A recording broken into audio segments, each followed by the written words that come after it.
सध्याची जागा बदलून माड्याची जागा खरं का संदर्भात काही चर्चा आहे? बिलकुल अशी काही चर्चा नाही.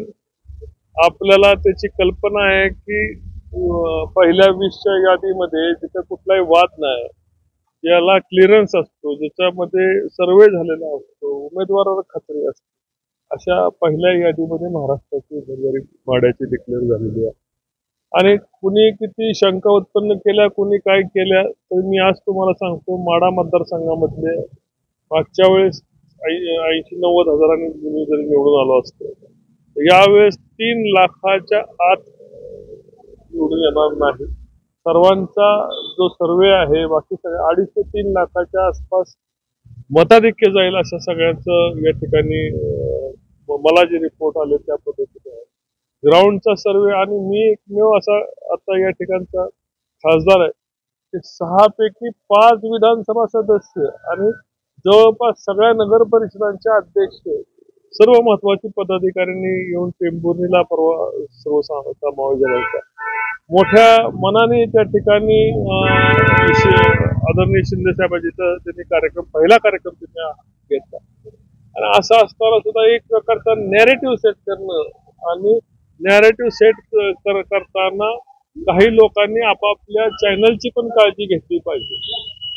कारण त्या व्ह्युअर्सचा विश्वास उडाला तर तुमच्या चॅनलकडे लोकांचा दृष्टिकोन बदलला जाईल. पलटणमध्ये बैठक चालू आहे आणि मुंबईमध्ये सुद्धा आपल्याला बोललो होतो. मी तुम्हाला सांगतो, 6 पण येतील आणि 7 पण येतील, चिंता करू नका. टेंभुर्णीच्या बैठकीनंतर मोहिते पाटलांची नाही, मी जोपर्यंत मला पक्ष सिग्नल देणार नाही तोपर्यंत मी बोलणार नाही. पक्ष पातळीने तुमच्याशी चर्चा चालू आहे. आणि मी मागच म्हटलंय की मोहिते पाटील कुटुंब हे राजकारणामध्ये मुरलेलं कुटुंब आहे. ते अशा पद्धतीच्या कुठल्याही चुकीच्या याला जाणार नाहीत. शेवटी कुटुंबात त्यांच्या बसून आदरणीय देवेंद्रजी फडणवीस साहेबांनी त्यांना प्रचंड सहकार्य केलेलं आहे.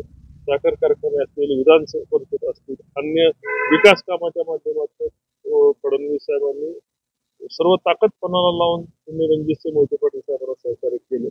निश्चितपणे पक्षासाठी आज आणि देशाचे पंतप्रधान नरेंद्र मोदी यांना पुन्हा पंतप्रधान बनवण्यासाठी मोहिते पाटील कुटुंब असतील किंवा अन्य सर्व पक्षाचे घटक पक्षाचे सहकारी पक्षाचे नेते मंडळी असतील, ते टप्प्याटप्प्याने तुम्हाला एकत्र सर्व आलेले दिसतील. आता कसं आपल्या याच्यामध्ये मतभेद असतात, आम्ही एकमेकाच्या विरोधात चाललेला असतो, पक्ष एकमेकाच्या विरोधात चाललेला असतात. सगळ्या गोष्टी एका दिवसात इलेक्ट्रिकचं बटन दाबलं लाईट लागले असं होत नसतं. प्रत्येकाच्या पद्धतीने त्याच्या राजकीय भवितव्याची चिंता असते, कोण हस्तक्षेप करू, अन्य काय गोष्टी करू, चर्चातून मार्ग निघत असतो. आणि या मतदारसंघामधून चर्चेतून तुम्हाला मार्ग निघालेला दिसेल.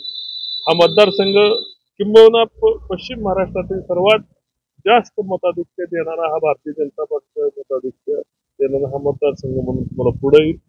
सर्वच लोक टप्प्याटप्प्याने तुम्हाला भारतीय जनता पक्षाचं काम करताना दिसतील.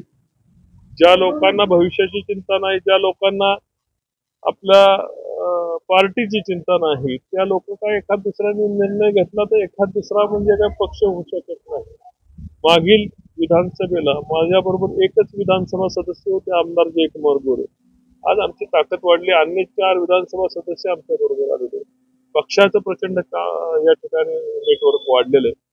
मतदारसंघामध्ये देशामध्ये सर्वाधिक कामं झालेल्या काही मतदारसंघामध्ये आपला मतदारसंघ माड्याचा येतो, याची आपल्या सर्वांना कल्पना आहे.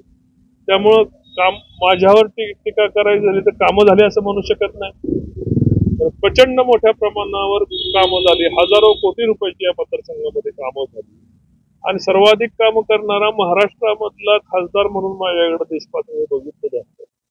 आणि अशा वेळेस थोडा बहुत प्रमाणामध्ये एक प्रकारचा विरोधी लोकांचा याच्याकडे नॅरेटिव्ह सेट करण्याची जी भूमिका चाललेली आहे, ती भूमिका सुद्धा हाणून पडेल. कारण शेवट गावागावामध्ये जो पण विरोधी पार्टीचा उमेदवार असेल तो गेल्यानंतर त्याला रिस्पॉन्स जेव्हा मिळणार नाही, तेव्हा सर्व चित्र स्पष्ट होईल.